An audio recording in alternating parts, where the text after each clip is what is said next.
അല്ലെങ്കിൽ റണ്ണിങ്ങോ അല്ലെങ്കിൽ ഏതെങ്കിലും എക്സസൈസ് ചെയ്യുമ്പോൾ പ്രത്യേകിച്ച് നമ്മുടെ കാഫ് തൈ മസിൽസ് കൺട്രാക്റ്റായി ഈ ബ്ലഡ് തിരിച്ച് ഹാർട്ടിലോട്ട് എത്താനായിട്ട് സഹായിക്കുന്നു.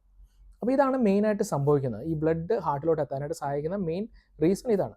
അപ്പോൾ നിങ്ങളൊന്ന് ചിന്തിച്ച് നോക്കൂ, ഈ ബ്ലഡ് ഹാർട്ടിലോട്ട് എത്താനായിട്ടുള്ളൊരു ഡിലേ ഉണ്ടാകുന്നു, അധികം ബ്ലഡ് എത്തുന്നില്ല, കാലിൽ ഈ ബ്ലഡ് എല്ലാം പൂളായി അല്ലെങ്കിൽ കെട്ടിക്കിടക്കുകയാണ്. അങ്ങനൊരു സംഭവം ഉണ്ടായാൽ കാലിൽ ഈ ബ്ലഡ് ക്ലോട്ട് ആവാനായിട്ടുള്ള ചാൻസസ് കൂടുതലാണ്.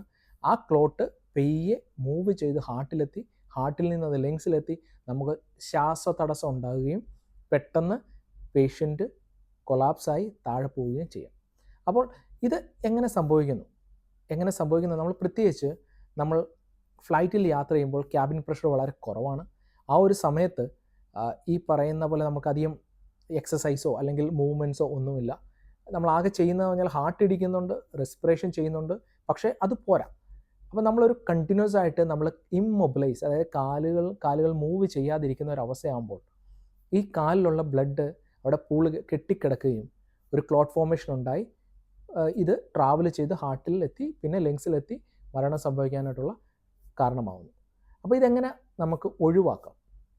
ഇത് ഒഴിവാക്കാനായിട്ടുള്ള ഏറ്റവും ഇമ്പോർട്ടൻ്റ് ആയിട്ടുള്ള കാര്യം, നിങ്ങൾ പ്രത്യേകിച്ച് ഫ്ലൈറ്റിൽ യാത്ര ചെയ്യുന്ന ഒരു വ്യക്തിയാണെന്നുണ്ടെങ്കിൽ എല്ലാ 2 മണിക്കൂർ എവറി 2 hours നിങ്ങൾ കാലിൽ എക്സസൈസ് ചെയ്യേണ്ടതാണ്. അതായത് ഒന്നുകിൽ നേരെ സ്റ്റാൻഡ് ചെയ്ത് നിൽക്കുക, അല്ലെങ്കിൽ നിങ്ങൾക്ക് ഇരുന്നുകൊണ്ട് തന്നെ ഒരു റൊട്ടേറ്ററി മൂവ്മെൻറ്റിൽ ഒരു മോഷൻ എക്സസൈസ് ചെയ്യുക. കാലുകൾ ഇങ്ങനെ മൂവ് ചെയ്ത് അല്ലെങ്കിൽ ഇങ്ങനെ മൂവ് ചെയ്ത് എക്സസൈസ് ചെയ്യാവുന്നതാണ്.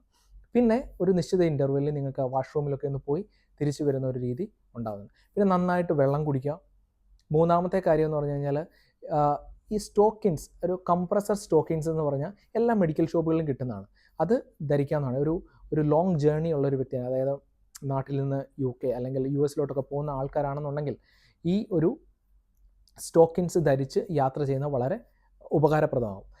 കാര്യം എന്ന് പറഞ്ഞാൽ കോവിഡ് കഴിഞ്ഞതിന് ശേഷം പല ആളുകളിലും ഹൈപ്പർ കൊയാഗുലോപ്പതി എന്ന് പറഞ്ഞൊരു അസുഖം കാണാനിടയാവുന്നുണ്ട്. അതായത് ബ്ലഡ് ക്ലോട്ട് ആവാനായിട്ടുള്ള ചാൻസസ് വളരെ കൂടുതലാണ്. അപ്പം ഇത് ഉള്ള ഒരു രോഗിയാണെന്നുണ്ടെങ്കിൽ ഈ DVT ഉണ്ടാവാനായിട്ടുള്ള ചാൻസസ് വളരെ കൂടുതലായതുകൊണ്ട് ഒരു സ്റ്റോക്കിൻസ്, എപ്പോഴും ഒരു കംപ്രസർ സ്റ്റോക്കിൻസ് യാത്ര ചെയ്യുമ്പോൾ ധരിക്കുന്നത് നല്ലതായിരിക്കും.